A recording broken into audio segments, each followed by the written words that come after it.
ప్రియమైన వీపు శ్రోతలకు యేసు ప్రభు నామములో శుభాలు తెలియజేసుకుంటా ఉన్నాం. గత వారం మనం ప్రారంభించిన అంశాన్ని కొనసాగించుకుంటూ ఈ వారం మరికొన్ని విషయాలు ధ్యానం చేసుకుందాం. దానికంటే ముందు దేవుని యొక్క సహాయం కోసం చిన్న ప్రార్థన చేసుకుందాం. మమ్మల్ని మిక్కిలిగా ప్రేమించిన మా ప్రియ పరలోకపు తండ్రి, మీ ఘనమైన శ్రేష్టమైన అత్యున్నతమైన నామం వందనాలు, స్తుతులు, స్తోత్రాలు చెల్లిస్తా ఉన్నాం ప్రభు. మరి ఒక వారం మీ మాటలు వినడానికి మీరిచ్చిన ఈ సమయం కొరకు స్తోత్రం చెల్లించుకుంటూ ఈ సమయాన్ని మా అందరికీ దీవెనకరంగా చేయమని యేసు ప్రభు నామంలో అడిగి వేడుకుని ప్రార్థిస్తున్నాం తండ్రి, ఆమేన్. రోమిలకు రాసిన పత్రిక 2వ అధ్యాయం 1 నుంచి 4 వచనాలు 5 వచనాలు చదువుకుందాం. కాబట్టి తీర్పు తీర్చు మనుషుడా, నీవెవడువైనను సరే నిరుత్తరుడవై ఉన్నావు. దేని విషయంలో ఎదుటివానికి తీర్పు తీర్చున్నావో దాని విషయంలో నీవే నేరస్తుడవని తీర్పు తీర్చుకొంచున్నావు. ఎలయనగా తీర్పు తీర్చు నీవును అట్టి కార్యములనే చేయుచున్నావు కాదా? అట్టి కార్యములు చేయి వారి మీద దేవుని తీర్పు సత్యమును అనుసరించినదే అని ఎరుగుదుము. అట్టి కార్యములు చేయు వారికి తీర్పు తీర్చుచు వాటినే చేయుచున్న మనుషుడా, నీవు దేవుని తీర్పు తప్పించుకుందువని అనుకుందువా? లేదా దేవుని అనుగ్రహం మారు మనసు పొందుటకు నిన్ను ప్రేరేపించుచున్నదని ఎరుగక ఆయన అనుగ్రహైశ్వర్యము, సహనమును, దీర్ఘశాంతమును తృణీకరించదవా? నీ కాఠిన్యమును మార్పు పొందని నీ హృదయమును అనుసరించి ఉగ్రత దినమందు అనగా దేవుని న్యాయమైన తీర్పు బయలుపరచబడు దినమందు నీకు నీవే ఉగ్రతను సమకూర్చుకొంచున్నావు. ఆయన ప్రతి వానికి వాని క్రియల చొప్పున ప్రతిఫలమిచ్చును. ఆయన ప్రతి వానికి వాని క్రియల చొప్పున ప్రతిఫలమిచ్చును. గత వారం మనం ఆరంభించుకున్న అంశం వినడం, ఆలోచించడం, గుర్తించడం, అంగీకరించడం, సరిచేసుకోవడం. ఈ మూడు మనం పక్కన పెట్టుకున్నప్పుడు నేటి దినాన్న మనిషికి అన్నిటికీ సమయం ఉంది, కానీ దేవుని మాట అనగానే ఆ వ్యక్తికి ఎక్కడ లేని చిరాకు కనపడుతుంది.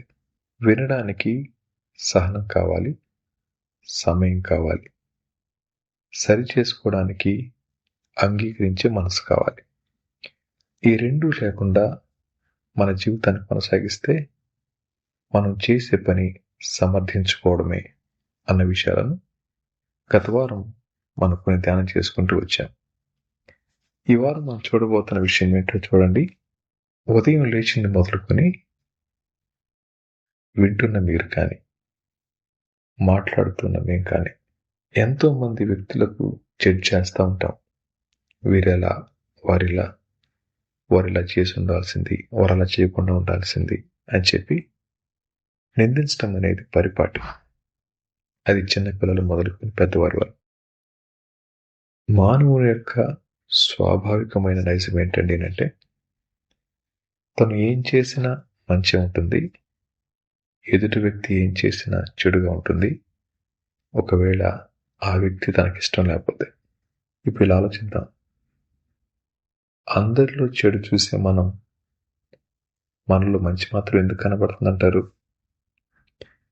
ఇక్కడ అంటున్నారు ఆయన 2వ వచనం, అట్టి కార్యములు చేయు వారి మీద దేవుని తీర్పు సత్యమును అనుసరించినదే అని ఎరుగుదు.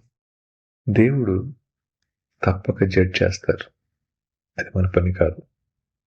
అందుకే తర్వాత మాట, అట్టి కార్యములు చేయు వారికి తీర్పు తీర్చుచు వాటినే చేయుచున్న మనుషుడా, నీవు దేవుని తీర్పు తప్పించుకుందువని అనుకుందువా?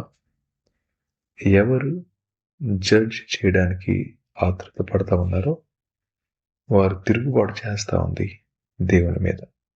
4వ వచనం, దేవుని అనుగ్రహం మారు మనస్సు పొందుటకు నిన్ను ప్రేరేపించుచున్నదని ఎరుగక ఆయన అనుగ్రహైశ్వర్యమును, సహనమును, దీర్ఘశాంతమును తృణీకరిందువా? నీ కాఠిన్యమును మారు మనసు పొందని నీ హృదయమును అనుసరించి ఉగ్రత దినమందు అనగా దేవుని న్యాయమైన తీర్పు బయలుపరచబడు దినమందు నీకు నీవే ఉగ్రతను సమకూర్చుకుందువా? ఆయన ప్రతి వానికి వాని క్రియల చొప్పున ప్రతిఫలమిచ్చును. ఈ మాట మీకు అర్థమైంది కదూ? దేవుడు మన విషయంలో సహనం చూపిస్తూ ఉంది, దీర్ఘశాంతాన్ని చూపిస్తూ ఉంది, ప్రేమను చూపిస్తూ ఉంది. దేవుడు మనకు ఒక అవకాశం ఇస్తూ ఉన్నారు. అది మారు మనసు పొందడానికి మాత్రమే. ఆ విషయాన్ని గుర్తించని మనిషి తన హృదయాన్ని కఠినపరుచుకొని దేవుని యొక్క ఉగ్రత దినమందు ఆయన ఉగ్రతను నీ మీద కనపరచబడటానికి నీకు నీవే కారణమైతే అది ఎంత భయంకరమైంది. ప్రియ శ్రోతలు, గత వారం మనం ప్రారంభించుకున్న అంశం కరెక్షన్ అనే మాట.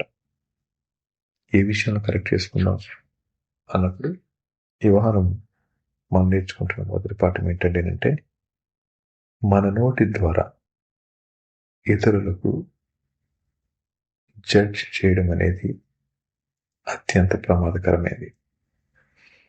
ఈరోజు వారు అలా చేసి ఉండొచ్చు, అదే స్థితిలో రేపు మనం ఉండొచ్చేమో, మనకు తెలియదు.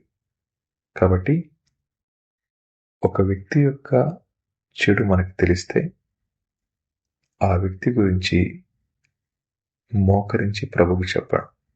అలాగే ఒక వ్యక్తి మంచితనం తెలిస్తే మనకు తెలిసిన వారికి వారి మంచిని పరిచయం చేయడం. ఇది చాలా శ్రేష్టమైన విషయం. కానీ వినడానికి ఇష్టపడని మనిషి మాట్లాడటానికి వేగిరపడతా ఉంటాడు. అలా మాట్లాడటాన్ని బట్టి కొద్ది మందిని మనం సంతోషపరచొచ్చేమో, కానీ దేవునితో వైరం పెట్టుకుంటున్నాం అన్న విషయం మనం మర్చిపోతా ఉన్నాం. ఇది నాన్న ఈ మాటలు వింటా ఉన్న ఆ ప్రియ శ్రోతలు, ఆయన ప్రతి వానికి వాని క్రియల చొప్పున ప్రతిఫలం ఇచ్చును.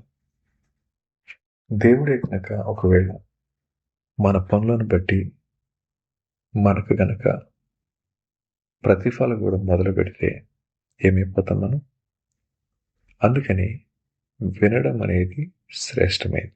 వినడం దగ్గర స్టెయినర్ పెట్టుకోకూడదు. అనుకూలమైన మాటలు వినడం, ఇబ్బంది కలిగించే మాటలు పక్కన పెట్టడం, అది మన ఆత్మీయ జీవితానికి ఏమాత్రం క్షేమకరం కాదు. ఈ మాటలు వింటా ఉన్న నా ప్రియ శ్రోతల్లో అనేక మంది వింటున్నారు, కానీ దేవుని మాట కంటే ఎక్కువగా మీ మనస్సాక్షి మీతో చెప్పే మాటని అధికంగా వింటా ఉన్నారు. మనసు మనిషిని చేసే మోసం చెప్పమంటారా? బైబిల్ ఉంటుంది, ఇర్మీయా గ్రంథం 17:9 హృదయం మోసకరమైంది, అది బహుఘోరమైన వ్యాధి కలిగింది అనే మాట. దీనికి మీకు అర్థమయ్యేలా చెప్తాను. ఏ వ్యక్తి హృదయం కూడా నేను మంచాన్ని కాదు, మంచిదాన్ని కాదు అని చెప్పదు. ఎందుకండి అంటే, మీరు చిన్నప్పుడు లేదా ఈ మధ్యకాలంలో వినుంటారు, మనం ఏది చెప్తే అది నేర్చుకొని తిరిగి మళ్ళా అదే మనకు చెప్తూ ఉంటుంది. ఒక చిన్న బొమ్మ. ఒకసారి పిల్లాడు కొనుక్కున్నప్పుడు ఆ బొమ్మతో మాట్లాడుతూ ఉన్నా, నేను ఏది మాట్లాడితే తిరిగి అదే మాట్లాడుతూ ఉంది. మీకు కూడా తెలిసి ఉంటుంది. చాలా ఖరీదైన బొమ్మే, చిన్న బొమ్మ ఉంటుంది. ఆ బొమ్మ ఏమంటుంది?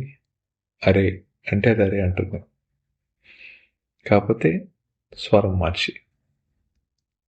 ఇప్పుడు ఈ మాట ఎందుకు చెప్పానండి అంటే, నీ మనస్సాక్షికి నీవేది ఫీడ్ చేసుకుంటావో అదే నీకు రివర్స్ వినిపిస్తూ ఉంటుంది.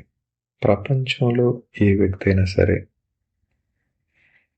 తన మనస్సాక్షితో తను చెప్పే మాట తిరిగి చెప్పినప్పుడు తను సమర్థించుకుంటాడు, ఇంకెవరి మాట వినడు.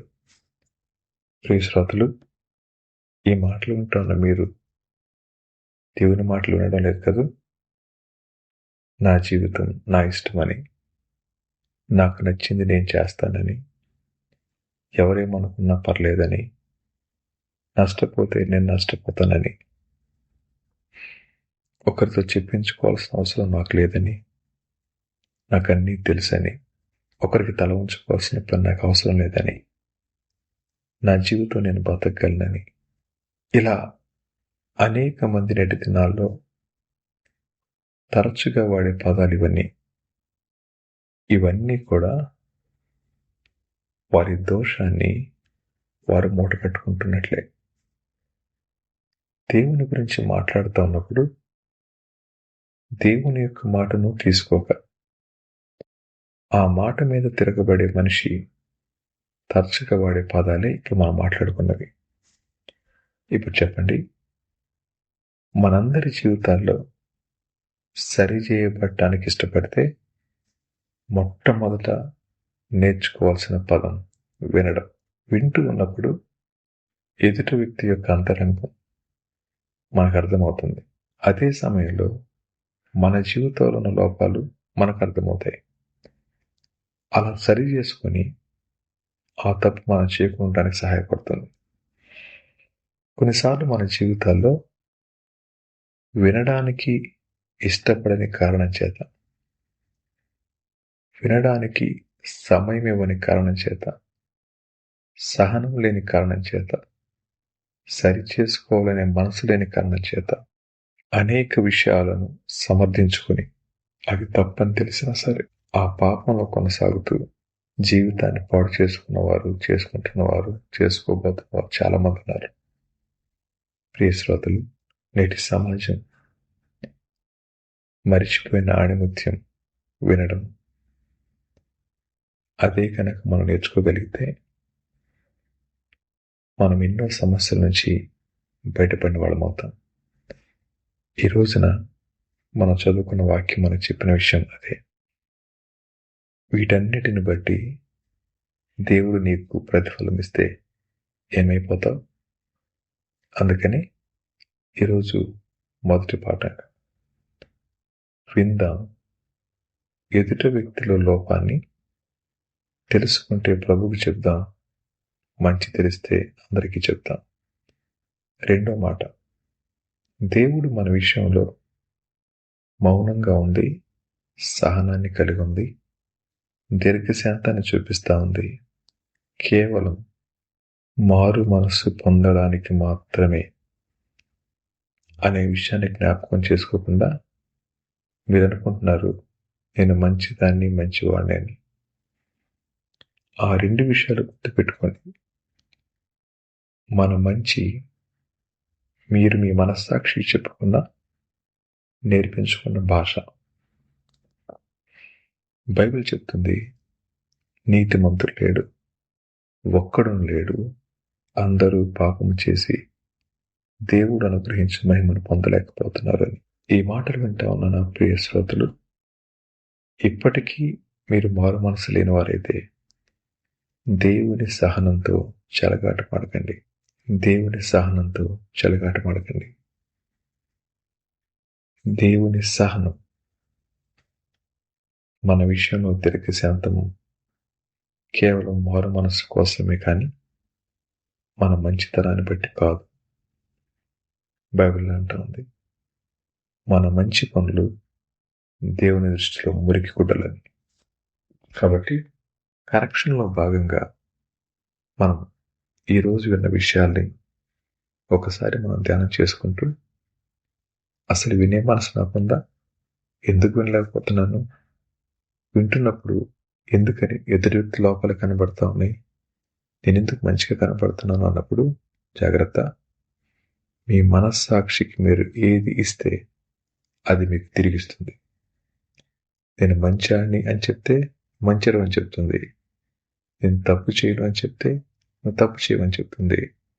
నాకు కోపం వస్తే ఎవరు మాట విన్నని చెప్తే అలాగే చెప్తుంది.